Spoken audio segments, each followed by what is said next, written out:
बच्चों, कैसे हो आप सभी। और मैं वेलकम करती हूँ मेरे यूट्यूब चैनल पर जिसका नाम है केमिस्ट्री क्लासेस बाय पूजा यादव। और बच्चों, इस वीडियो के अंदर मैं आपकी क्लास जो 11th है उसकी सबसे लास्ट यूनिट लेकर आई हूँ जिसका नेम है हाइड्रोकार्बन। ये आपकी लास्ट यूनिट है, देन उसके बाद 11th केमिस्ट्री का सिलेबस कंप्लीट हो जाएगा। ओके, तो इस हाइड्रोकार्बन में आपको क्या क्या चीजें पता होनी चाहिए वो एक बार जान लो।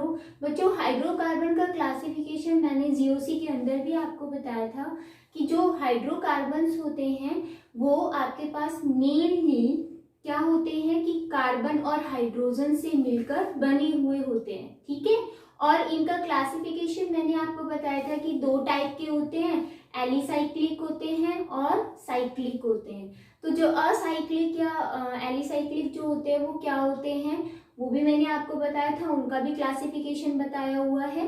ठीक है, तो ये ओवरऑल जो क्लासिफिकेशन है वो आप वहां से करोगे। मैं इसमें आपके पास क्या लेकर आई हूँ, एल्केन, एल्कीन, एल्काइंस और जो साइक्लिक कंपाउंड्स होते हैं उनकी स्ट्रक्चर क्या होती है, कैसे हम इनको प्रिपेयर करते हैं, फिर उनकी केमिकल प्रॉपर्टीज क्या क्या है वो डिस्कस करेंगे। ठीक है, तो आज के इस वीडियो के अंदर हाइड्रोकार्बन में मैं सबसे पहले लेकर आई हूँ एल्केन्स।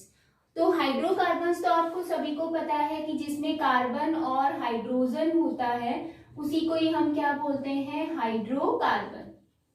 ओके, अब ये जो हाइड्रोकार्बन होते हैं मेनली हम देखें तो सैचुरेटेड और अनसैचुरेटेड हाइड्रोकार्बन होते हैं। वो चेन के अंदर भी हो सकते हैं और रिंग के अंदर भी हो सकते हैं। तो आपके पास जो सैचुरेटेड हाइड्रोकार्बन्स होते हैं वो कौन कौन से होते हैं, बहुत ही सिंपल, सिर्फ क्या होते हैं, एल्केन्स। और जो अनसैचुरेटेड हाइड्रोकार्बन्स होते हैं वो कौन कौन से होते हैं वो भी आपको पता है ना, कौन कौन से होते हैं, एल्कीन्स और एल्काइंस, ये दो होते हैं। ठीक है, ये हमें दो डिस्कस करने हैं।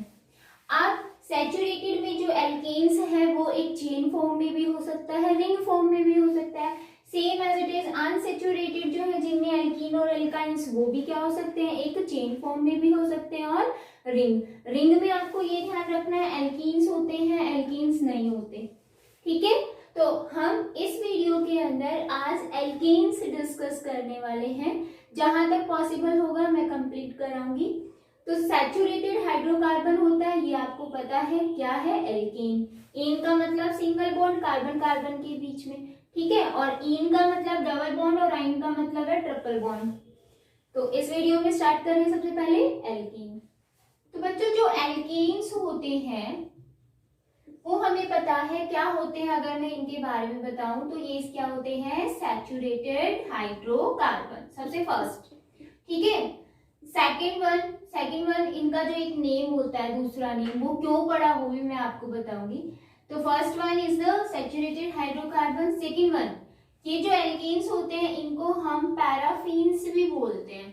ठीक है, पैराफिन्स क्यों बोला जाता है, क्या रीजन है, देखो, एक लैटिन वर्ड होता है, कौन सा होता है लैटिन वर्ड, पैरम।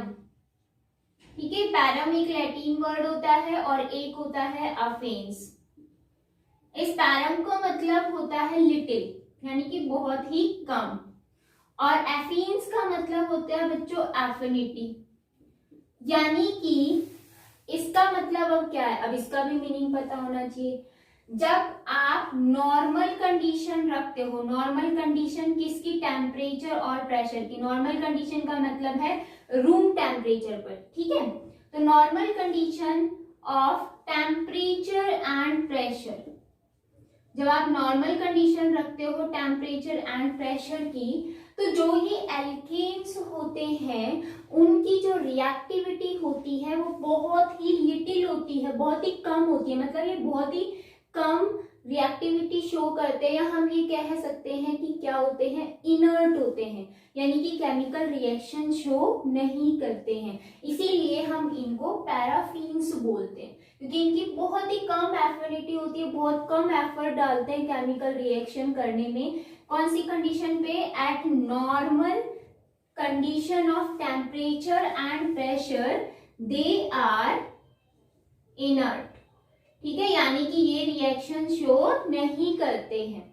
बट अगर हम क्या करें, कंडीशन चेंज कर दें, दैट मीन्स अंडर डायस्ट्रिक कंडीशन। अभी डायस्ट्रिक कंडीशन का मतलब क्या है, इसका मतलब है कि आपने टेम्परेचर और प्रेशर को क्या कर दिया है, हाई कर दिया है। ठीक है, टेम्परेचर और प्रेशर को जैसे ही आप हाई करोगे तो ये क्या कर जाते हैं, रिएक्ट कर जाते हैं, दे आर रिएक्टिव। तो नॉर्मल कंडीशन में ये रिएक्ट नहीं कर रहे थे, इसीलिए हम इनको पैराफिन्स बोलते हैं। बट अगर हमने टेम्परेचर और प्रेशर को क्या कर दिया, बढ़ा दिया, ज्यादा कर दिया, तो ये क्या करते हैं, रिएक्टिविटी शो करते हैं। और इनकी हम केमिकल रिएक्टिविटी पढ़ेंगे भी, केमिकल जो प्रॉपर्टीज के अंदर आएगी, तो उसमें आप देखना कि ये किन किन के साथ रिएक्ट करेंगे। लेकिन आपके पास कंडीशन होनी चाहिए टेम्परेचर एंड प्रेशर की high, not the room temperature. ठीक है, तो ये थे एल्कीन्स की जनरल। अगर एल्केन की बात करें तो पैराफिन क्यों बोला जाता है और ये सैचुरेटेड हाइड्रोकार्बन क्यों है, क्योंकि कार्बन कार्बन के बीच में क्या है, सिंगल बॉन्ड है। तो हम ये कह सकते हैं carbon carbon having single bond. ठीक है, ये भी मेंशन कर लेना आप लोग, इसीलिए इनको हम क्या बोलते हैं, सैचुरेटेड हाइड्रोकार्बन। जल्दी से स्क्रीनशॉट ले लो, ध्यान में स्ट्रक्चर करवाने वाली हो और भी एक दो पॉइंट्स है वो बताने वाली। देखो बच्चों, जो ये एल्केन्स होते हैं, अगर हम इनके नॉमेनक्लेचर की बात करें, कौन सा नॉमेनक्लेचर, IUPAC नॉमेनक्लेचर, तो वो मैंने आपको कराया हुआ है कि इनके लिए हम क्या यूज लेते हैं, सफिक्स यूज में लेते हैं जिसको हम एन लिखते हैं। ठीक है, तो मैं इसमें टाइम वेस्ट नहीं करूंगी क्योंकि आपको सभी को आता भी है। लेकिन कॉमन जब हम नॉमेनक्लेचर करते हैं तो क्या होता है, इनके लिए कुछ वर्ड्स यूज में लिए जाते हैं, वो क्या होते हैं, देखो, अगर सेकंड पोजीशन पर, एट सेकंड पोजीशन पर अगर क्या होता है, कोई भी एनी सब्स्टिट्यूएंट प्रेजेंट होता है, at second position presence of any substituent या एल्काइल ग्रुप, ठीक है, कोई भी एल्काइल ग्रुप है, तो वहां पर हम क्या यूज में लेते हैं, वर्ड आइसो। और अगर सेकंड पोजीशन पर एनी एल्काइल ग्रुप कितना होना चाहिए, ओनली वन। और अगर सेकंड पोजीशन पर क्या हो, टू एल्काइल्स ग्रुप प्रेजेंट हो, तो वहां पर आप क्या वर्ड यूज में लेते हो, नियो। ठीक है, जैसे मैंने आपको एक एग्जांपल दिया, CH3 CH2 CH3, और मैंने ये कहा कि इसका नेम बताओ, तो कॉमन नेम लिखते टाइम क्या होता है, एक चेन होती है, तो चेन के लिए हम नॉर्मल N लिखते हैं, N मीन्स नॉर्मल, ठीक है, नॉर्मल चेन, और यहाँ पर हाइफन लगा के फिर जितने कार्बन है वो हम लिख देंगे। कार्बन कितने हैं, 3, तो हम लिखेंगे प्रोप, सिंगल बॉन्ड है तो N प्रोपेन। तो ये हो गया इसका कॉमन नेम। IUPAC लिखोगे तो N हटा दो, सिर्फ प्रोपेन। अब देखो बच्चों, यहाँ पर मैंने इसका नेम पूछा आपसे, CH3 CH CH3, और यहाँ पर आ गया CH3। तो कॉमन नेम में हमें लॉन्ग चेन सेलेक्ट नहीं करनी पड़ती, हमें टोटल कार्बन ही देखने पड़ते हैं, जितने भी कार्बन है वो के वो लिख दो। ठीक है, लेकिन देखो सेकेंड पोजीशन पे कोई एक एल्काइल ग्रुप है, यस है, सेकेंड पे एक ही एल्काइल ग्रुप है, नीचे की साइड यहाँ पर ये एक चेन अगर बना रहा है तो यहाँ पर एक ही एल्काइल ग्रुप है, तो इसके लिए हम वर्ड यूज करते हैं आइसो। ठीक है, अब यहाँ पर देखो कार्बन कितने, 1 2 3 एंड 4, 4 कार्बन है, 4 के लिए हम ब्यूट यूज करते हैं, और सिंगल बॉन्ड है तो एन, तो इसका नेम क्या हो जाएगा, isobutane. It's common name, not IUPAC। IUPAC में आपको पता है क्या आएगा, 2 मिथाइल प्रोपेन, समझाया हुआ है मैंने GOC के अंदर। मैंने क्या किया, अब एक हाइड्रोजन ये वाला हटाकर और मैंने बच्चों CH3 ग्रुप लगा दिया।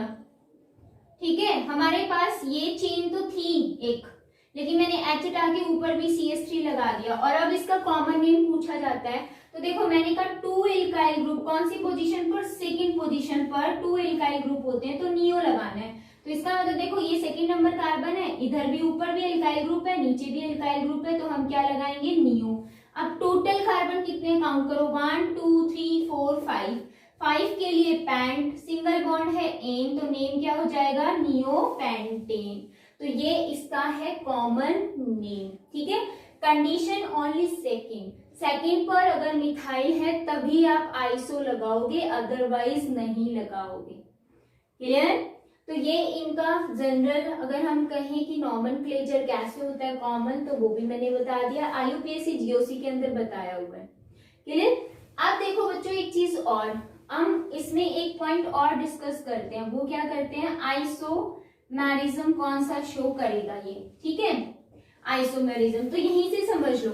देखो अभी यहाँ पर मैंने यहाँ लिख दिया था, सपोज लिख दिया CH2 CH3, तो यहाँ पर 4 कार्बन है, राइट, और 4 कार्बन को मैंने अरेंज कर दिया कैसे, देखो ये 4 कार्बन थे, इन 4 कार्बन को मैंने ऐसे अरेंज कर दिया 1 2 3 4। अगर इनका देखें तो मॉलिक्यूलर फॉर्मूला सेम है, देख भी सकते हो, कार्बन एंड हाइड्रोजन सेम है, लेकिन इनका अरेंजमेंट अलग अलग है। और इस टाइप के आइसोमेरिज्म को हम कौन सी आइसोमेरिज्म बोलते हैं, चेन आइसोमेरिज्म, ठीक है। इसका मतलब जो एल्केन्स होते हैं उसमें सिर्फ एक टाइप की आइसोमेरिज्म होती है, और वो कौन सी होती है, चेन आइसोमेरिज्म, यानी कि चेन को ब्रांच में, ब्रांच को चेन में कन्वर्ट कर दो, ठीक है, वही क्या है, चेन आइसोमेरिज्म। तो जो फर्स्ट और सेकंड स्ट्रक्चर है वो दोनों आपस में क्या है, चेन आइसोमर्स है।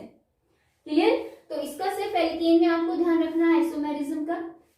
बच्चों जो एल्केन्स की स्ट्रक्चर होती है वो कैसी होती है, बहुत ही सिंपल है। आप सभी को पता है कि जो एल्केन्स है उनमें कार्बन कार्बन के बीच में सिंगल बॉन्ड है, ठीक है। तो हम कार्बन और हाइड्रोजन की बात भी करें तो भी कितने बॉन्ड है, सिंगल बॉन्ड ही है। जैसे मैंने ये लिख दिया, तो यहाँ पर हाइड्रोजन हो या कार्बन है, सिंगल बॉन्ड ही दिख रहे हैं। और मैंने आपको बताया था कि स्ट्रक्चर में आपको सबसे पहले हाइब्रिडाइजेशन बताना होता है, क्योंकि तभी हमें उसकी ज्योमेट्री, उसकी शेप पता चलती है, ठीक है। तो देखो कार्बन कितने सिग्मा बॉन्ड बना रहा है, 4 सिग्मा बॉन्ड। तो हम ये कह सकते हैं कितने सिग्मा बॉन्ड बनाता है, 4 सिग्मा बॉन्ड। कौन, एल्केन्स, ठीक है। उसमें पहला कंपाउंड अगर हम देखें तो कौन सा है, मीथेन CH4, उसकी भी हम स्ट्रक्चर देखेंगे। फिर इथेन होता है, फिर प्रोपेन होता है, ब्यूटेन, पैंटेन, हेक्सेन, हेप्टेन, ठीक है, इस टाइप से। तो मीथेन के बारे में भी हम डिस्कस करेंगे, इथेन के बारे में भी, लेकिन सबसे पहले ये पता होना चाहिए कि जो एल्केन्स होते हैं उसमें जो कार्बन है, एक कार्बन, वो कितने सिग्मा बॉन्ड बनाता है, 4 सिग्मा बॉन्ड बनाता है। और आपको पता है कि सिग्मा बॉन्ड से हम हाइब्रिडाइजेशन कैलकुलेट कर सकते हैं। अगर 4 सिग्मा बॉन्ड है तो इसका मतलब हाइब्रिडाइजेशन क्या होगा, 1 तो S, ठीक है। अब 4 में से एक तो यहाँ आ गया, बचा कितना, 3, इसका मतलब P कितने, 3, तो हाइब्रिडाइजेशन क्या हो गया, sp3। इसका मतलब जो ये वाला कार्बन है वो क्या है, sp3 हाइब्रिड कार्बन है। क्लियर? यानी कि कार्बन के 4 sp3 हाइब्रिड ऑर्बिटल हाइड्रोजन या अनदर कार्बन के साथ ऑर्बिटल के साथ ओवरलैप करके और क्या बनाता है, 4 सिग्मा बॉन्ड बनाता है। क्लियर? तो sp3 हाइब्रिडाइजेशन है। अब हमें पता है जब sp3 हाइब्रिडाइजेशन होती है तो उसकी जो ज्योमेट्री होती है या फिर शेप होती है वो कैसी आती है, वेरी सिंपल, टेट्राहेड्रल। और टेट्राहेड्रल जो होती है उसकी जो बॉन्ड एंगल है वो भी हमें पता है कितनी होता है ना, बॉन्ड एंगल कितना होता है, 109 डिग्री 28 मिनट। तो स्ट्रक्चर में ये चीज बता के आ सकते हो आप। अब देखो मेन है कि हम CH4, मीथेन होता है CH4, अगर हम इसकी स्ट्रक्चर देखें तो क्या होगा, कार्बन के पास sp3 हाइब्रिड है, इसका मतलब 4 ऑर्बिटल है, 1 2 3 एंड 4, 4 ऑर्बिटल है। 4 ऑर्बिटल क्या है, sp3 हाइब्रिड ऑर्बिटल है, राइट। अब मीथेन के अंदर हाइड्रोजन कितने हैं बच्चों, 4। और हमें पता है जो हाइड्रोजन होता है उसके अंदर सिर्फ s ऑर्बिटल ही होता है, 1s के अंदर ही एक इलेक्ट्रॉन होता है, यानी कि s की स्फेरिकल शेप होती है, बना दो, ये क्या है, एक हाइड्रोजन एटम। अब एक इलेक्ट्रॉन कार्बन के sp3 में था और एक इसके हाइड्रोजन का इलेक्ट्रॉन है, पेयरिंग हो गई, क्या बन गया, सिग्मा बॉन्ड बन गया। ऐसे यहाँ पर हाइड्रोजन की पेयरिंग हो जाएगी इलेक्ट्रॉन की sp3 हाइब्रिड ऑर्बिटल के साथ में, सेम एज इट इज यहाँ होगा और सेम एज इट इज यहाँ होगा, ठीक है, ये भी हाइड्रोजन एटम है। तो आपके पास ये इस टाइप से स्ट्रक्चर निकल के आई, तो हम इसको ऐसे ड्रॉ कर सकते हैं, कैसे, कार्बन के पास एक हाइड्रोजन यहाँ है, एक हाइड्रोजन नीचे है, दिस वन और दिस वन। अब अगर इसका 3D लुक देखना चाहे तो 3D लुक क्या होता है, देखो बच्चों 3D लुक एक्सप्लेन करने के लिए जो 2 बॉन्ड्स होते हैं जो एक ही प्लेन के अंदर बॉन्ड होगा उसको हम वेज लाइन से रिप्रेजेंट करेंगे, वेज मतलब सॉलिड लाइन से, ठीक है। और जो प्लेन के अंदर नहीं होता है वो क्या होता है, बिलो द प्लेन जो होता है, तो वो डैश लाइन से रिप्रेजेंट किया जाता है। तो इसमें से एक हाइड्रोजन को आप डैश लाइन से रिप्रेजेंट कर दो, कैसे, जैसे मैंने सपोज ये कार्बन लिया, इसके यहाँ पर 1 2 एंड 3, ये 3 हाइड्रोजन क्या है एक प्लेन के अंदर, तो इसमें से एक हाइड्रोजन को मैं वेज लाइन से या सॉलिड लाइन से रिप्रेजेंट कर दूं और एक को मैं क्या कर दूं यहाँ पर डैश लाइन से। तो ये जो डैश लाइन है वो क्या बताती है कि ये हाइड्रोजन इन तीनों हाइड्रोजन के प्लेन में नहीं है, एक प्लेन में नहीं आ रहा, वो अलग प्लेन में शो कर रहा है, ठीक है। तो ये इसकी है 3D स्ट्रक्चर, ये ध्यान रखना, 3 डायमेंशनल स्ट्रक्चर। तो ये पूरी स्ट्रक्चर आ गई। अब एक साइंटिस्ट और थे, फिशर साइंटिस्ट, उन्होंने भी अपना एक प्रोजेक्शन फॉर्मूला दिया था जिसको हम फिशर प्रोजेक्शन फॉर्मूला बोलते हैं। उसने क्या किया बच्चों, कार्बन को रिप्रेजेंट नहीं किया, मतलब कार्बन का सिंबल नहीं लिखा। उन्होंने क्या किया कि जो कार्बन और हाइड्रोजन या अनदर कार्बन के साथ जो बॉन्ड है उसको एक लॉन्ग लाइन से रिप्रेजेंट किया। तो इसका मतलब अगर आपसे ये पूछा जाता है कि फिशर प्रोजेक्शन बनाओ फॉर्मूला, तो कैसे बनाओगे, फिशर प्रोजेक्शन फॉर्मूला, तो वो होता है, क्या होता है, देखो आपके पास 4 बॉन्ड है तो 4 बॉन्ड ऐसे प्लस का निशान दिखेगा, ठीक है। तो जहां पर ये दोनों लाइंस क्रॉस कर रही है या मिक्स जहां हो रही है वो किसको रिप्रेजेंट करता है, ये रिप्रेजेंट करता है कार्बन एटम को, ठीक है। यहाँ हाइड्रोजन होगा, यहाँ हाइड्रोजन, यहाँ भी हाइड्रोजन और यहाँ भी हाइड्रोजन, इसको हम बोलते हैं फिशर प्रोजेक्शन, क्लियर। तो ये थी स्ट्रक्चर किसकी, एल्केन की। अब हम पढ़ने वाले हैं इसकी प्रिपरेशन कैसे करते हैं। नेक्स्ट बच्चों आता है इसका प्रिपरेशन मेथड्स, ठीक है, यानी कि एल्केन्स की प्रिपरेशन हम कैसे करते हैं। तो एल्केन्स पढ़ रहे हैं तो सबसे पहले प्रिपरेशन हम इसकी करते हैं फ्रॉम अनसेचुरेटेड हाइड्रोकार्बन। आप सभी को पता है अनसेचुरेटेड हाइड्रोकार्बन्स कौन से होते हैं, जिनमें कार्बन कार्बन के बीच में या तो क्या हो डबल बॉन्ड या फिर क्या हो ट्रिपल बॉन्ड, ठीक है, हाइड्रोकार्बन। अब जो अनसेचुरेटेड हाइड्रोकार्बन से हम क्या बनाते हैं, एल्केन्स बनाते हैं। तो उस प्रोसेस को नाम दिया जाता है और वो प्रोसेस क्या होती है, हाइड्रोजिनेशन। हाइड्रोजिनेशन बोल सकते हो उसको, या फिर आप उसको बोल सकते हो रिडक्शन, ठीक है। इसका मतलब क्या होता है, देखो बच्चों मैंने आपको रेडॉक्स रिएक्शन जो यूनिट 8 थी उसके अंदर बताया था कि रिडक्शन का मतलब क्या होता है और ऑक्सीडेशन का मतलब क्या होता है। रिडक्शन का मतलब एडिशन ऑफ द हाइड्रोजन, और एडिशन ऑफ हाइड्रोजन को ही आप क्या बोलते हो, हाइड्रोजिनेशन, ठीक है, ध्यान रखना। तो हम ये कह सकते हैं यहाँ पर एडिशन ऑफ हाइड्रोजन, वो सैचुरेटेड में भी हो सकती है, अनसैचुरेटेड में भी हो सकती है, एल्काइल हैलाइड्स में भी हो सकती है।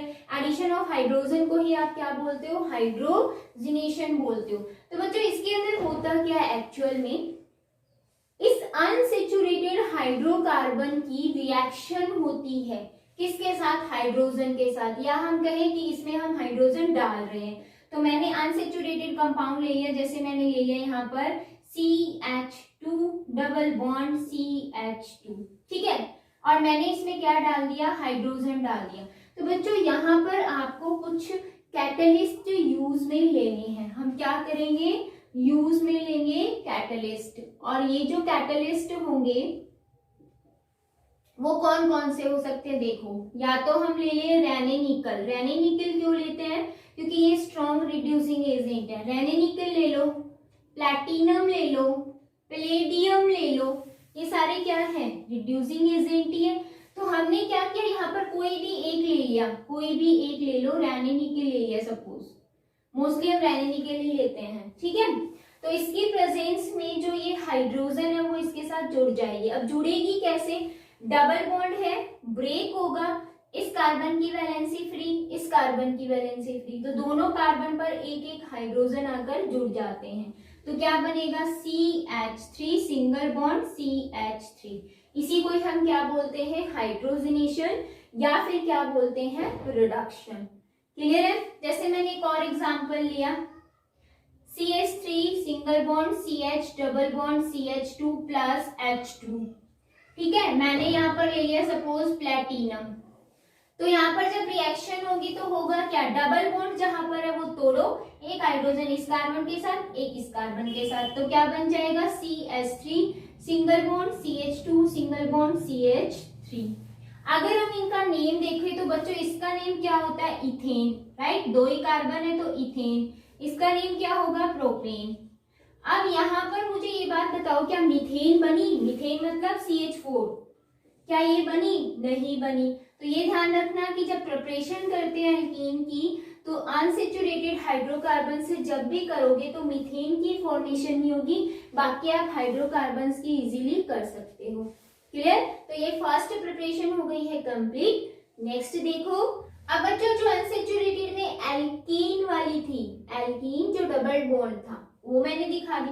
अब सपोज आपके पास ट्रिपल बॉन्ड है तो क्या करोगे, तो बच्चों इसमें क्या होता है, दो पाई बॉन्ड है, सबसे पहले 1 पाई बॉन्ड टूटेगा, ठीक है, एक टूटा तो यहाँ पर मैंने लिख दिया निकेल की प्रेजेंस में, तो क्या हुआ, एक हाइड्रोजन यहाँ जुड़ेगी, एक हाइड्रोजन यहाँ, तो ये किसमें कन्वर्ट होगा, CH2 डबल बॉन्ड CH2। ठीक है, पहले एक पाई बॉन्ड टूटेगा। आप देखो हमारे पास एल्केन बनाना था बट एल्कीन बना है, तो इसका मतलब हमें क्या करना पड़ेगा, दोबारा से रिडक्शन करवाना है। तो हम क्या कराएंगे, रिडक्शन कराएंगे निकेल की प्रेजेंस में। तो अब क्या बनेगा, CH3 सिंगल बॉन्ड CH3। तो ओवरऑल अगर हम इसको एक ही स्टेप में लिखें तो कैसे लिखेंगे, देखो हमें H2 का एक मॉलिक्यूल ले रहा, H2 का एक मॉलिक्यूल ले रहा, मतलब टोटल कितनी चाहिए, 2 चाहिए। तो हम इसको ऐसे लिख सकते हैं CH triple bond CH plus 2H2 और निकेल की प्रेजेंस में होगा क्या, यहाँ पर बनेगा CH3 सिंगल बॉन्ड CH3। तो आप इसको ऐसे भी लिख सकते हो और ऐसे भी लिख सकते हो, लेकिन आपको ये ध्यान रखना है अगर 2H2 लिख रहे हो तो आपको CH3 बनाना हो, अगर H2 भी लिख रहे हो तो पहले ये एल्कीन में कन्वर्ट होगा देन एल्केन बनेगा। ठीक है, तो एल्काइन से ये ट्रिपल बॉन्ड है, तो यहाँ पर अनसेचुरेटेड डबल है चाहे ट्रिपल है, दोनों का हम क्या कर सकते हैं, रिडक्शन कर सकते हैं, और रिडक्शन से इजीली हमारे पास जो प्रोडक्ट बनेगा वो क्या बनेगा, एल्केन बनेगा। क्लियर? नेक्स्ट देखो बच्चों, सेकंड जो आता है वो आता है फ्रॉम एल्काइल हैलाइड।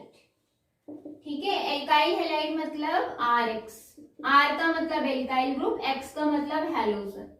तो एल्काइल जो हैलाइड है उससे हम कैसे बनाएंगे एल्केन, तो डिफरेंट प्रोसेस होती है, जिसमें सबसे जो फर्स्ट प्रोसेस आती है वो आती है यूजिंग ग्रिग्नार्ड रिएजेंट। ठीक है, अब ये ग्रिग्नार्ड रिएजेंट क्या होता है, देखो जो आपके पास एल्काइल हैलाइड है अगर उसकी हम मैग्नीशियम मेटल के साथ, ये मेटल ही है, मैग्नीशियम के साथ रिएक्शन कराते हैं तो हमारे पास एक प्रोडक्ट निकल के आता है RMgX। ठीक है, वो कैसे आया, देखो मैग्नीशियम के पास 2 इलेक्ट्रॉन होते हैं, एक इलेक्ट्रॉन वो इसको देगा और एक इलेक्ट्रॉन इसको देगा, ये बॉन्ड टूट जाएगा और R और X के बीच में Mg की बॉन्डिंग हो जाएगी। ठीक है, तो जो हमारे पास ये बना इसी को हम क्या बोलते हैं, ग्रिग्नार्ड रिएजेंट। क्लियर? तो बच्चे यहाँ पर जो R ग्रुप है वो R ग्रुप क्या है, वो मिथाइल भी हो सकता है, इथाइल भी हो सकता है, प्रोपाइल भी हो सकता है। ठीक है, ध्यान रखना। और जो X है वो क्या है, हैलोजन ग्रुप है, मतलब फ्लोरीन, क्लोरीन, ब्रोमीन, जो आयोडीन है वो है। तो यहाँ पर ये बना सबसे पहले ग्रिग्नार्ड रिएजेंट। अब ग्रिग्नार्ड रिएजेंट से हमें क्या बनाना है, एल्कीन बनाना है। तो हम कैसे बनाएंगे, बहुत ही सिंपल है। एक चीज और ध्यान रखनी है बच्चों की, जब भी आप एल्काइल हैलाइड की मैग्नीशियम के साथ रिएक्शन कराते हो तो यहाँ पर प्रेजेंस दिखाना जरूरी होता है ड्राई ईथर। ड्राई फॉर्म लेनी है, मॉइस्ट नहीं लेना। अगर यहाँ पर आप ड्राई मेंशन नहीं करते हो या इसका मतलब क्या है, मॉइस्ट, नमी है, और वो जो मॉइस्ट है उसमें क्या प्रेजेंट होता है, वाटर मॉलिक्यूल। तो जो मैग्नीशियम है वो वाटर मॉलिक्यूल के साथ रिएक्ट करके हाइड्रोक्साइड बना लेगा, इसके साथ वो रिएक्शन शो करेगा ही नहीं। इसीलिए आपको यहाँ पर ड्राई ईथर लेना पड़ता है जो कि मैग्नीशियम को एब्जॉर्ब नहीं करने देता है मॉइस्ट को। ठीक है, मॉइस्ट एब्जॉर्ब ही नहीं कर पाएगा। क्लियर? तो इसीलिए आपको ड्राई ईथर लेना है, भूलना नहीं है इस चीज को। नेक्स्ट देखो ग्रिग्नार्ड रिएजेंट जो हमारे पास बन गया RMgX। इसकी एक खास बात क्या होती है, बहुत ही इंपॉर्टेंट है। देखो मैग्नीशियम जो होता है वो मेटल है और इस पर कौन सा चार्ज आता है, पार्शियली पॉजिटिव। बट जो R ग्रुप होता है एल्काइल ग्रुप, उस पर मोस्टली पॉजिटिव चार्ज आता है। लेकिन ग्रिग्नार्ड रिएजेंट के अंदर ही R ग्रुप में क्या होता है, नेगेटिव। बाकी हर जगह पॉजिटिव देखने को मिलेगा, बट यही रिएजेंट एक ऐसा है जिसमें एल्काइल ग्रुप पर क्या चार्ज होता है, नेगेटिव चार्ज होता है। ठीक है, अब हम क्या कराते हैं, इसकी हाइड्रोलिसिस कराते हैं, वाटर मॉलिक्यूल H2O। तो H2O को मैं ऐसे लिख दूं HOH, जिसमें आपको पता है H पर पार्शियली पॉजिटिव और OH पर पार्शियली नेगेटिव होता है, राइट। तो क्या होगा, यहाँ पर रिएक्शन होगी ना, क्या होगी, देखो MgX और यहाँ पर क्या है R नेगेटिव। तो ये नेगेटिव किसको अट्रैक्ट करेगा, पॉजिटिव को। इसका मतलब ये H इसके पास चला जाएगा, ये बॉन्ड ब्रेक हो जाएगा। तो क्या बना, RH बन गया। प्लस क्या रिलीज हो गया, देखो Mg के साथ X तो पहले से लगा हुआ था, लेकिन R के साथ जैसे बॉन्ड टूटा तो किसके साथ जुड़ जाएगा, OH के साथ। तो यहाँ पर MgX OH रिलीज हो जाता है। ठीक है, तो जो ये हमारा बना वो क्या बना, एल्केन बना। अब हमें पता कैसे चला कि ये एल्केन बना, वेरी सिंपल। देखो मैंने क्या लिया, यहाँ पर CH3 लिया, ठीक है, और मैंने ले लिया MgCl, ये ले लिया मैंने। X की जगह Cl ले लिया, R की जगह मैंने मिथाइल बताया हुआ है यहाँ पर, देखो। ठीक है, मैंने क्या किया, इसी के साथ रिएक्शन करा दी, HOH के साथ में। क्या बनेगा, देखो H कहाँ जाएगा, CH3 के पास, तो क्या बन जाएगा, CH4 बन जाएगा, प्लस MgCl था और OH था। अब हमें एक चीज समझ आई कि देखो CH3 था, एक हाइड्रोजन यहाँ गया तो CH4 हो गया, क्या बना, मीथेन बना। तो हम ग्रिग्नार्ड रिएजेंट से मीथेन की फॉर्मेशन कर सकते हैं। क्लियर? फर्स्ट जो रिएक्शन बताई थी अनसेचुरेटेड से, उससे हम मीथेन नहीं बना सकते, बट हम इससे बना सकते हैं। तो काफी ऐसी भी क्वेश्चंस आ जाते हैं कि मीथेन की फॉर्मेशन हम कैसे करेंगे। तो मीथेन की फॉर्मेशन के लिए या method of preparation of methane explain करना है आपको, तो आप सारे नहीं कर सकते, जिसमें मीथेन बन रहा है ओनली वो। तो आपको आप ध्यान में रखते हुए चलना है कि किस किस में मीथेन बन रहा है, वही प्रोसेस आप लिख कर आओगे। ठीक है, तो ये आपका हो गया, यूजिंग ग्रिग्नार्ड रिएजेंट हम क्या कर सकते हैं, एल्केन्स की फॉर्मेशन कर सकते हैं। नेक्स्ट देखो बच्चों, जो एल्काइल हैलाइड है इसका जो सेकंड पार्ट आता है, बी पार्ट, यानी कि एल्काइल हैलाइड से और हम कैसे एल्केन बना सकते हैं, तो वो आती है बच्चों वुड्स रिएक्शन। ठीक है, इंपॉर्टेंट है, 12th में भी आएगी वुड्स रिएक्शन।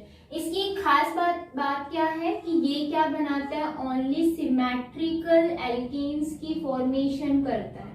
सिमेट्रिकल एल्केन्स का मतलब क्या है कि जो एल्केन बनेगा उसमें जो कार्बन होंगे वो क्या होंगे, even number of carbon atom present होंगे।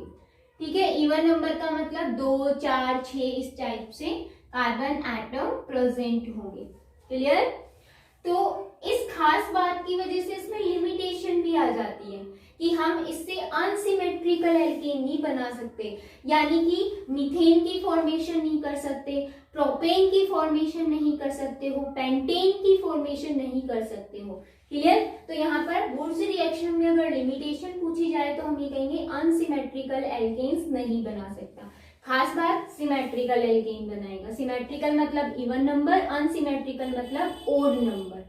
ठीक है, तो यहाँ पर जो वुड्स रिएक्शन है उसके अंदर क्या है, बहुत सिंपल है। हम क्या करते हैं, एल्काइल हैलाइड लेते हैं, एल्काइल हैलाइड को RX से रिप्रेजेंट करते हैं। ठीक है, कितने एल्काइल हैलाइड लेंगे, 2 एल्काइल हैलाइड, और उनकी रिएक्शन हम कराते हैं सोडियम मेटल के साथ में। तो RX प्लस Na, तो हम 2 मॉलिक्यूल लेंगे। ठीक है, मैं दूसरे मॉलिक्यूल को यहाँ लिख रही हूँ RX, एल्काइल हैलाइड, और इसमें भी आपको प्रेजेंस ध्यान में रखनी है ड्राई ईथर। बच्चों जहां भी मेटल आ जाता है ना, मोस्टली वहां पर हम ड्राई फॉर्म ही लेती है, ये ध्यान रखना। तो क्या होगा, यहाँ से NaX रिलीज हो जाएगा और R ग्रुप इस R से जुड़ जाता है, R दैट मीन्स एल्केन बन गया, और साथ में यहाँ पर क्या रिलीज हो गया, 2NaX रिलीज हो गया। अब इसमें मैं एग्जांपल लेती हूँ। अब हमने ये जो दो एल्काइल हैलाइड्स लिए हैं, इनमें कार्बन सेम होना चाहिए, ये ध्यान रखना कि इसमें वुर्ज रिएक्शन में। तो मैंने सपोज लिया यहाँ पर CH3Cl, R लिया मैंने CH3, X मैंने लिया Cl, ठीक है। उसकी रिएक्शन मैंने किसके साथ कराई, सोडियम के साथ, और यहाँ पर दो मॉलिक्यूल लेने हैं, सेम लेने हैं, तो इसको मैं ऐसे लिख दूं CH3 और यहाँ मैं Cl लिख रही हूँ, ठीक है। यहाँ से क्या रिलीज हो जाएगा, देखो NaCl रिलीज हो रहा है, और NaCl रिलीज होते ही क्या बनेगा, यहाँ पर ड्राई ईथर की प्रेजेंस में CH3, यहाँ पर ये रहा, ठीक है। इस CH3 ये CH3 आपस में जुड़ जाएंगे, क्योंकि इसकी भी वैलेंसी यहाँ से फ्री हो रही है, इसकी भी वैलेंसी फ्री हो रही है, तो दोनों बॉन्ड बना लेंगे और क्या बन जाएगा हमारे पास, यहाँ पर इथेन बन गया, ठीक है। प्लस में क्या रिलीज हो गया, 2NaCl, इसीलिए हमें 2 लेने पड़ते हैं सोडियम मेटल, क्योंकि सोडियम मेटल सिर्फ एक ही इलेक्ट्रॉन दे सकता है। तो क्या होता है बच्चों की, जो सोडियम मेटल है वो इस हेलोजन को एक इलेक्ट्रॉन डोनेट कर देता है। जैसे ही डोनेट करेगा ये वाला बॉन्ड टूट जाएगा, R फ्री रेडिकल बन जाता है, ठीक है। सेम एज इट इज एक और सोडियम मेटल होगा, X को इलेक्ट्रॉन देगा और R फ्री रेडिकल बन जाएगा। तो R फ्री रेडिकल के साथ बाइंड हो जाता है और Na पॉजिटिव और Cl नेगेटिव या X नेगेटिव आपस में कंबाइंड हो जाते हैं, ठीक है। तो इस टाइप से हमारे पास क्या बनता है, सिमेट्रिकल एल्कीन। अगर बच्चा आप यहाँ C2H5 ले रहे हो तो यहाँ भी C2H5 ही लोगे, दोनों एल्काइल ग्रुप जो होंगे वो क्या होंगे, सेम इन एल्काइल हैलाइड में जो एल्काइल ग्रुप है वो क्या होने चाहिए, सेम होने चाहिए, और हेलोजन ग्रुप भी सेम ही होंगे, ठीक है, ये ध्यान रख लेना। तो वुर्ज रिएक्शन हो गई है कंप्लीट। नेक्स्ट देखो, नेक्स्ट आती है बच्चों इसके अंदर कोरे हाउस रिएक्शन, ठीक है। कोरे हाउस रिएक्शन क्या होती है, इसमें भी हमें एल्काइल हैलाइड ही लेना है, बट मेटल चेंज कर देना है। वुड्स में क्या था, सोडियम मेटल, इसमें क्या होता है, लिथियम मेटल, बट थोड़ी सी अलग है। देखो सबसे पहले एल्काइल हैलाइड लेते हैं और लिथियम के साथ रिएक्शन कराते हैं। जैसे ही लिथियम के साथ रिएक्शन कराएंगे, किसकी प्रेजेंस में होगी, ड्राई ईथर की प्रेजेंस में, क्या बनेगा, एक लिथियम इस लिथियम X को रिप्लेस कर देगा, तो क्या आएगा RLi प्लस यहाँ पे क्या रिलीज हो जाएगा, LiX, क्लियर। देन उसके बाद क्या करना है, जो RLi बना मतलब एल्काइल जो लिथियम बना है, इसके 2 मॉलिक्यूल्स आपस में रिएक्ट नहीं कर सकते, क्या करेंगे, कॉपर आयोडाइड के साथ रिएक्ट करेंगे, ठीक है। और जब कॉपर आयोडाइड के साथ रिएक्शन करते हैं तो एक कॉम्प्लेक्स बनता है, वो कैसे, देखो यहाँ पर एक Li और एक आयोडीन दोनों पहले तो रिलीज हो जाते हैं, क्लियर। अब देखो क्या बचा, यहाँ पर 2 एल्काइल ग्रुप है, एक लिथियम है और एक कॉपर है। कॉपर सिर्फ एक ही एल्काइल ग्रुप के साथ जुड़ सकता है, तो क्या बनेगा, यहाँ पर कॉपर जब एक एल्काइल के साथ जुड़ा तब तक तो ठीक था, बट अभी इसके पास देखो R, Li और R ये ग्रुप बचा हुआ है ना, क्योंकि Li तो निकल गया आयोडीन के साथ में, एक Li है तो इसके साथ जुड़ेगा, देन यहाँ भी क्या करेगा, अपना इलेक्ट्रॉन डोनेट करके ये क्या बनाएगा, एक कॉम्प्लेक्स बनाएगा, R2 negative and Li positive, ये कॉम्प्लेक्स बन जाता है। अब जैसे ये कॉम्प्लेक्स बना, ये क्या है, अनस्टेबल, तो क्या हो जाएगा, जल्दी से टूट जाएगा। कैसे टूटेगा, देखो कॉपर के साथ में 2 एल्काइल ग्रुप्स लगे हुए हैं, मैं ऐसे लगा दूं, ठीक है। इस पर क्या है, नेगेटिव चार्ज और Li पर क्या है, पॉजिटिव। अब क्या होगा, हमने फिर से एक एल्काइल हैलाइड लिया, देखो हमने सबसे पहले यहाँ एल्काइल हैलाइड लिया था एक तो, और एक हम यहाँ ले रहे हैं एल्काइल हैलाइड, ठीक है। तो जब दोनों एल्काइल हैलाइड आप लोगे तो इसमें सेम नहीं होंगे, क्या होंगे, अलग अलग। इसका मतलब जो हमारे पास कोरे हाउस में एल्केन बनेगी वो कैसी बनेगी, अनसिमेट्रिकल। ये ध्यान रख लेना, वुड्स में क्या होती है, सिमेट्रिकल, और इसमें क्या होती है, अनसिमेट्रिकल एल्केन की फॉर्मेशन होती है। क्लियर। तो अनसिमेट्रिकल में भी ऑड भी हो सकते हैं और इवन भी हो सकते हैं, मैं बताती हूँ। तो यहाँ पर क्या होता है, सबसे पहले आप देखो यहाँ पर ये Li और ये X रिलीज हो जाएगा, LiX, ठीक है। और यहाँ पर ये जो इलेक्ट्रॉन है वो इस R पर अटैक कर जाते हैं और ये इलेक्ट्रॉन यहाँ मूव हो जाते हैं। जैसे ही मूव होंगे इस कार्बन, इस कॉपर और R के बीच में या एल्काइल के बीच में बॉन्ड टूट जाएगा। तो क्या बनेगा, R, ठीक है। ये R डैश से रिप्रेजेंट करती हूँ ताकि आपको पता रहे कौन सा आया है R ग्रुप।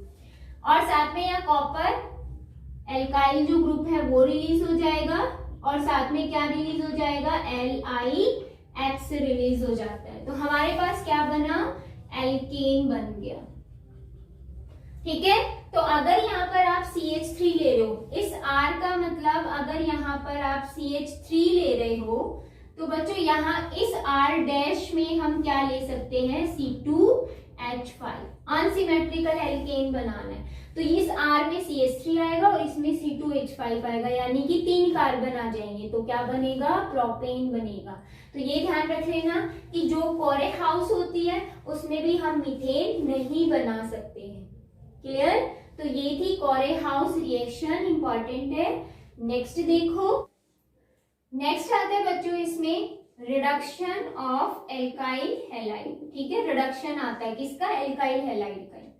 तो रिडक्शन के लिए हमें यहाँ पर कैटलिस्ट चाहिए और वो कैटलिस्ट हम कौन कौन से लेंगे, देखो जिंक तो लेंगे, मेटल है। अब जिंक के साथ हम क्या क्या ले सकते हैं, प्लस हम क्या करेंगे, देखो हम कॉपर भी ले सकते हैं, HCl भी ले सकते हैं, NaOH भी ले सकते हैं, ठीक है, अल्कोहल भी ले सकते हैं।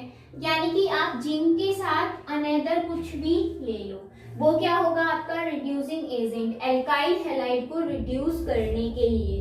तो एल्काइल हैलाइड क्या होता है, RX होता है। हमने क्या किया, यहाँ पर जिंक डाल दिया ना, किसकी प्रेजेंस में। अब इनमें से कुछ भी ले लो आप, HCl ले लो, NaOH ले लो, अल्कोहल ROH ले लो, उसकी प्रेजेंस में हम जब भी रिडक्शन कराएंगे तो ये HCl क्या प्रोवाइड कराएगा, H पॉजिटिव आयन प्रोवाइड कराएगा। और जैसे ही प्रोवाइड कराएगा यहाँ पर क्या बन जाएगा, RH प्लस क्या रिलीज हो जाएगा, X नेगेटिव आयन रिलीज हो जाएगा। तो एक्चुअल में देखो जिंक जो होता है वो 2 इलेक्ट्रॉन रिलीज करता है। कैसे, देखो जो जिंक है वो किसमें कन्वर्ट होता है, जिंक 2 पॉजिटिव के अंदर प्लस 2 इलेक्ट्रॉन रिलीज कर देगा। तो जो RX होता है ना वो क्या करता है, 2 इलेक्ट्रॉन को गेन कर लेता है, R नेगेटिव और X नेगेटिव के अंदर कन्वर्ट हो जाता है, ठीक है। अब ये जो एसिड है वो H पॉजिटिव आयन दे रहा है, जैसे ही देगा तो यहाँ जो R नेगेटिव है वो किसके साथ जुड़ जाएगा, H पॉजिटिव के साथ, और क्या बना लेगा, RH। तो हम इसमें अगर ये R क्या ले, CH3 लेंगे तो सपोज करो ये CH3 ही होगा और यहाँ पर क्या बनेगा, मीथेन। तो इसका मतलब जब हम रिडक्शन करेंगे एल्काइल हैलाइड का तो हम मीथेन बना सकते हैं। क्लियर। तो ये थी फ्रॉम द एल्काइल हैलाइड हम एल्केन की फॉर्मेशन कैसे कर सकते हैं। तो बच्चों जब आप ये वाली रिएक्शन लिख के आते हो ना तो इसके नीचे एक और लिख के आओगे, क्या, R की जगह CH3 पुट करके फिर लिख के आओगे। कैसे, इस टाइप से, जैसे CH3 और यहाँ Cl लिख दिया और आपने प्लस नहीं दिखाया, सपोज यहाँ पर जिंक और HCl की प्रेजेंस दिखा दी, तो क्या आएगा यहाँ पर CH4 प्लस Cl नेगेटिव यहाँ से रिलीज हो जाएगा, ठीक है। तो यहाँ पर क्या बन गया, मीथेन बन गया। तो आपको ऐसे भी रिएक्शन दिखाकर आनी है और इसकी फॉर्म भी लिखनी होती है कि रिडक्शन क्या कर रहे हैं, हम एल्काइल हैलाइड को रिड्यूस कर रहे हैं इन प्रेजेंस ऑफ जिंक, और इसके साथ आपको एक लेकर, ठीक है। तो हमारे पास क्या बनेगा, एल्केन बनेगा। नेक्स्ट देखो इसमें आप बच्चों जो इसमें प्रिपरेशन है उसमें मैंने 2 कंप्लीट करा दी, from the unsaturated and second from the alkyl halide. और अब थर्ड आती है इसके अंदर फ्रॉम कार्बोक्सिलिक एसिड, लास्ट है बच्चों, ठीक है। कार्बोक्सिलिक एसिड के अंदर कार्बोक्सिलिक एसिड से हम कैसे बना सकते हैं, तो उसकी 2 प्रोसेस होती है। एक प्रोसेस होती है डी कार्बोऑक्सीलेशन, ठीक है, और एक प्रोसेस होती है बच्चों जो बी पार्ट आएगा इसका, वो होती है कोल्बे इलेक्ट्रोलिसिस। इंपॉर्टेंट है, दोनों ही पूछी जाती है काफी बार, ठीक है, 12th में भी आएगी आपके। तो कोल्बे जो इलेक्ट्रोलिसिस है वो क्या है, और आपके पास जो डी कार्बोक्सिलेशन है वो क्या है, वो देखनी है। तो बच्चों देखो, डी का मतलब क्या होता है, रिमूव, और कार्बोक्सी मतलब CO2 गैस। इसका मतलब डी कार्बोक्सिलेशन प्रोसेस क्या होती है, रिमूवल ऑफ CO2। क्लियर, उसी को आप क्या बोलोगे, डी कार्बोक्सिलेशन। अब हमें क्या करना है, कार्बोक्सिलिक एसिड लेना है। कार्बोक्सिलिक एसिड का हमें फॉर्मूला पता है, C डबल बॉन्ड OOH, यही होता है। हम क्या करते हैं, डी कार्बोक्सिलेशन के लिए एक कैटलिस्ट यूज में लेते हैं, और वो कैटलिस्ट क्या होता है, सोडा लाइम। अब इस सोडा लाइम का फॉर्मूला पता होना चाहिए। सोडा लाइम होता है NaOH प्लस कैल्शियम ऑक्साइड, और ये रेशो में होता है 3:1 के अंदर। यानी कि अगर 3 ml आप NaOH ले रहे हो तो 3 ml ही क्या लोगे, कैल्शियम ऑक्साइड लोगे। तो ये सोडा लाइम है, सोडा लाइम के साथ में आपको रिएक्शन करानी है सबसे पहले। तो क्या होता है बच्चों, यहाँ पर जो H है उसको रिप्लेस कर देता है Na, और वाटर मॉलिक्यूल रिलीज हो जाता है। तो सबसे पहले क्या बनता है, RC डबल बॉन्ड O और Na, यानी कि सोडियम एसीटेट बन जाता है, ठीक है, और साथ में क्या रिलीज हो जाता है, वाटर मॉलिक्यूल रिलीज हो जाता है। अब जो ये सोडियम एसीटेट है, RC डबल बॉन्ड ONA, इसकी वापस से हम किसके साथ रिएक्शन कराते हैं, सोडा लाइम के साथ ही। सोडा लाइम में NaOH प्रेजेंट है ना, उसके साथ रिएक्शन कराते हैं। तो क्या होगा, यहाँ पर आपके पास क्या रिलीज होगा, यहां से देखो ये रिलीज हो जाता है Na2CO3, और साथ में यहाँ पर R, और देखो बच्चों यहाँ H बचा ना, इस H को जोड़ दो, और R ग्रुप इसके साथ जुड़ गया। बचा है कौन कौन, Na2CO3, और जब आप इसको हीट करोगे तो ये किसमें टूट जाएगा, sodium oxide plus CO2 gas के अंदर। तो आपने क्या किया, एक टेस्ट ट्यूब ली और उसके अंदर क्या डाल दिया, कार्बोक्सिलिक एसिड, और उसमें हमने सोडा लाइम मिक्स कर दिया, और इस टेस्ट ट्यूब को हमने बंद कर दिया, और उससे एक ट्यूब को हमने पानी के अंदर डाल दिया। उस टेस्ट ट्यूब से एक ट्यूब ली और पानी के अंदर डाल दिया। अब क्या किया हमने, जैसे उसको हीट किया, हीटिंग प्रोसेस तो देंगे, साथ साथ में इसको हीट करेंगे तो क्या होता है, इस पानी से बबल्स निकलने लग जाते हैं, जो कि ये इंडिकेट करते हैं कि इनमें से क्या रिलीज हो रही है, CO2 गैस। उसी प्रोसेस को हम क्या बोल रहे हैं, डी कार्बोक्सिलेशन। तो यहाँ से CO2 रिलीज होती है, ठीक है, ध्यान रखना। तो बच्चों इसमें कैल्शियम ऑक्साइड तो रिएक्ट ही नहीं कर रहा, सिर्फ NaOH ही कर रहा है। देखो पहले भी NaOH किया, वाटर मॉलिक्यूल निकला, फिर NaOH कर रहा है। तो कैल्शियम ऑक्साइड की जरूरत क्यों पड़ी, क्या रीजन था, तो देखो जो NaOH होता है ना बच्चों, वो होता है हाइग्रोस्कोपिक नेचर का। अब ये हाइग्रोस्कोपिक का मतलब क्या होता है, हाइग्रोस्कोपिक का मतलब होता है एब्जॉर्ब मॉइस्ट फ्रॉम एयर। जो एयर से मॉइस्ट को एब्जॉर्ब कर लेता है, उसी नेचर को हम क्या बोलते हैं, हाइग्रोस्कोपिक नेचर बोलते हैं। तो जब NaOH मॉइस्ट को एब्जॉर्ब कर लेगा तो ये फिर इसके साथ रिएक्ट ही नहीं करेगा, और जब रिएक्ट नहीं करेगा तो CO2 रिलीज नहीं होगी और एल्केन भी नहीं बनेगा। तो यहाँ पर हम क्या डालते हैं, कैल्शियम ऑक्साइड डालते हैं। कैल्शियम ऑक्साइड क्या करता है, ड्राई करने का काम करता है, किसको, NaOH को। तो ड्राई करने का काम कौन कर रहा है, कैल्शियम ऑक्साइड। इसीलिए हम इसके अंदर कैल्शियम ऑक्साइड की अमाउंट थोड़ी सी डालते हैं, NaOH की ज्यादा है ताकि वही रिएक्ट कर पाए। क्लियर है, ये माइंड में रखना है, भूल मत जाना। डी कार्बोक्सिलेशन में हमेशा सोडा लाइम की प्रेजेंस होनी चाहिए, और सोडा लाइम का formula sodium hydroxide plus calcium oxide होता है, ठीक है। और फिर हम इसको हीट करेंगे, हीट करते ही यहाँ से CO2 रिलीज हो जाते हैं, और हमारे पास जो प्रोडक्ट बन के आता है वो क्या बनता है, एल्केन। अब बहुत ही सिंपल है बच्चों, मैंने इस R की जगह क्या लगा दिया, CH3 ग्रुप लगा दिया। तो यहाँ CH3 रहेगा, यहाँ भी CH3 रहेगा, यहाँ भी CH3 रहेगा। अब CH3 के साथ H जुड़ रहा है तो क्या आ जाएगा CH4। इसका मतलब डी कार्बोक्सिलेशन से हम मीथेन की फॉर्मेशन कर सकते हैं। क्लियर? तो ये फर्स्ट जो पार्ट था डी कार्बोक्सिलेशन वो कंप्लीट हो गया है। नेक्स्ट देखने वाले हैं कॉल्बे इलेक्ट्रोलिसिस। जल्दी से स्क्रीनशॉट ले लीजिए इसका, और ये जो है ये नोट डाल के अलग बॉक्स में लिख लेना। CaO क्या काम करता है? ड्राई करने का काम करता है NaOH को। ठीक है, ये ध्यान रखना। चलिए बच्चों, जो इसका सेकंड पार्ट मैंने बताया था वो बताया था Kolbe electrolysis. Kolbe electrolysis process क्या होती है?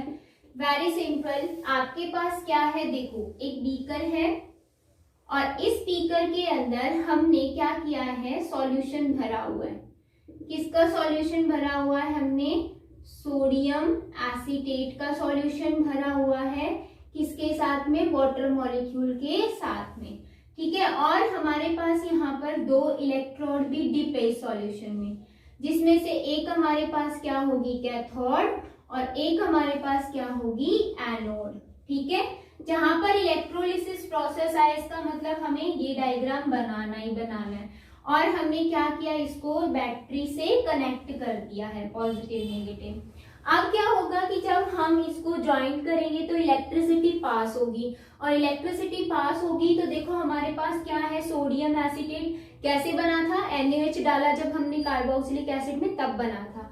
तो ये और ये दोनों ही क्या हो जाएंगे? आयोनाइज्ड हो जाएंगे। तो जब इलेक्ट्रोलिसिस होती है तो आयोनाइजेशन होगा, तो आपको पता है एक पॉजिटिव आयन बनेगा और एक नेगेटिव आयन बनेगा। यानी कि जब इलेक्ट्रिसिटी पास करेंगे किसमें से? RC double bond ONA, sodium acetate है इसका नेम। हमने क्या किया? इसमें इलेक्ट्रिसिटी पास की। जैसे इलेक्ट्रिसिटी पास की ये आयंस में ब्रेक डाउन हो जाएगा। RC double bond O negative and Na positive. ठीक है, और हमारे पास जो वाटर था H2O वो भी क्या हो जाएगा? जैसे इलेक्ट्रिसिटी पास हुई ये भी आयोनाइज होगा। किसमें? H positive and OH negative के अंदर। क्लियर? अब क्या होगा बच्चों? जो ये नेगेटिव आयन है वो कहाँ जाएगा? एनोड पर जाएगा। ठीक है, यानी कि हम ये कह सकते हैं कि जो ये नेगेटिव वाला पार्ट है वो कहाँ जा रहा है? एनोड पर जा रहा है। तो एनोड पर फिर रिएक्शन क्या होगी? देखो, एनोड पर होगा कि जो ये RC double bond O negative ion थे वो क्या करेंगे? अपना इलेक्ट्रॉन लूज कर देंगे। तो ये कितने मॉलिक्यूल होंगे? 2 मॉलिक्यूल। 2 क्यों लेते हैं वो भी मैं बताती हूँ आपको। तो ये जैसे इलेक्ट्रॉन लूज करेंगे ये कन्वर्ट हो जाएगा RC double bond O then O। ठीक है, 2 मॉलिक्यूल्स। अब ये क्या होता है? बहुत ही ज्यादा अनस्टेबल होता है। अनस्टेबल क्यों है? देखो, ऑक्सीजन की यहाँ पर ऑक्टेटिव पूरा नहीं है, इन्होंने इलेक्ट्रॉन लूज कर दिया। एक मॉलिक्यूल एक इलेक्ट्रॉन लूज करेगा तो 2 मॉलिक्यूल 2 इलेक्ट्रॉन लूज कर देंगे। ठीक है, फिर क्या होगा? अब ये अनस्टेबल है तो अनस्टेबल वाली फॉर्म बहुत जल्दी ब्रेक डाउन होती है। यानी कि यहाँ से क्या होगा? ये इलेक्ट्रॉन यहाँ मूव कर जाएंगे ऑक्टेट पूरा करने के लिए। तो यहाँ 2 मॉलिक्यूल्स हैं, CO2 रिमूव, R के बीच में बॉन्ड ब्रेक। तो अगर ये एक ही मॉलिक्यूल होता तो सिर्फ R ही ग्रुप रहता। R की वैलेंसी तो पूरी हुई नहीं हुई ना, अभी फ्री है, इसलिए हमने 2 मॉलिक्यूल लिए तो 2 R ग्रुप होंगे। तो R और R के बीच में यानी कि एल्काइल और एल्काइल ग्रुप के बीच में बॉन्ड बन गया, और बनते ही हमारे पास क्या बना? एल्केन बन गया। साथ में यहाँ रिलीज हो रही है CO2। अब एक मॉलिक्यूल में एक CO2 है तो 2 मॉलिक्यूल में CO2 कितनी हो गई? 2 CO2 रिमूव हो गई। इसका मतलब जब नेगेटिव आयन यहाँ पर आते हैं तो यहाँ से एनोड से कौन सी गैस रिलीज होती है? CO2 गैस रिलीज हो जाती है। ठीक है, अब यहाँ तक तो ठीक है। अब नेक्स्ट देखो, जो ये इलेक्ट्रॉन लूज हो गए वो कौन गेन करेगा? देखो यहाँ वाटर भी था और क्या था? यहाँ H पॉजिटिव आयन। तो क्या होगा? जो कैथोड है उस पर रिएक्शन कौन सी होगी? वो देखो, कैथोड पर जो H पॉजिटिव आयन है वो इलेक्ट्रॉन को गेन कर लेगा, और गेन करते ही इसका देखो इलेक्ट्रॉन जैसे ही आया ये न्यूट्रलाइज हो गया, H भी कन्वर्ट हो गया। अब ये H भी क्या है? कभी भी मोनोएटॉमिक फॉर्म में नहीं होता। इसका मतलब 2H पॉजिटिव आयन ये दोनों इलेक्ट्रॉन लूज कर लेंगे और क्या बना लेंगे? H2। हाइड्रोजन गैस, इसका मतलब इस कैथोड पर कौन सी गैस लिबरेट होगी, H2 गैस। ठीक है, गैस है तो हम अपवर्ड एरो से रिप्रेजेंट करते हैं। क्लियर है। तो इलेक्ट्रोलिसिस जो प्रोसेस होती है कॉल्बे साइंटिस्ट ने दी थी, और कॉल्बे ने ये बताया था कि जो सोडियम एसीटेट होता है उसकी जब हम क्या करते हैं, एक्वस फॉर्म के अंदर इलेक्ट्रिसिटी पास आउट कराते हैं तो क्या बनता है हमारे पास, एल्केन। ये हमारा प्रोडक्ट बन गया एल्केन। ठीक है, एल्केन हमारा यहाँ पर इकट्ठा हो जाएगा और गैसेस रिलीज हो जाएंगी जो भी बनेगी। तो एनोड पर CO2 गैस रिलीज होती है और कैथोड पर H2 गैस रिलीज होती है। ध्यान रख लेना बच्चों। ठीक है, तो आपको क्या करना है फिर, R की जगह मिथाइल ग्रुप रखना है। तो देखो अगर हम CH3 लगाएंगे यहाँ पर तो यहाँ पर भी 2 CH3 ही होंगे, CH3 इसका मतलब मीथेन की फॉर्मेशन नहीं होगी। आपको कुछ नहीं करना, R को हटाना है और R की जगह सिर्फ CH3 लगाना है बस। ठीक है, और कुछ भी करना एज इट इज ही रिएक्शन आएगी। यहाँ भी CH3, यहाँ भी CH3, फिर यहाँ भी CH3, फिर यहाँ भी CH3 और फिर यहाँ भी CH3 और CH3, इथेन बनेगा। ठीक है, तो ये हो गई है बच्चों एल्केन की प्रिपरेशन। नेक्स्ट वीडियो के अंदर हम इनकी physical and chemical property discuss करने वाले हैं। तो मिलते हैं, टेक केयर।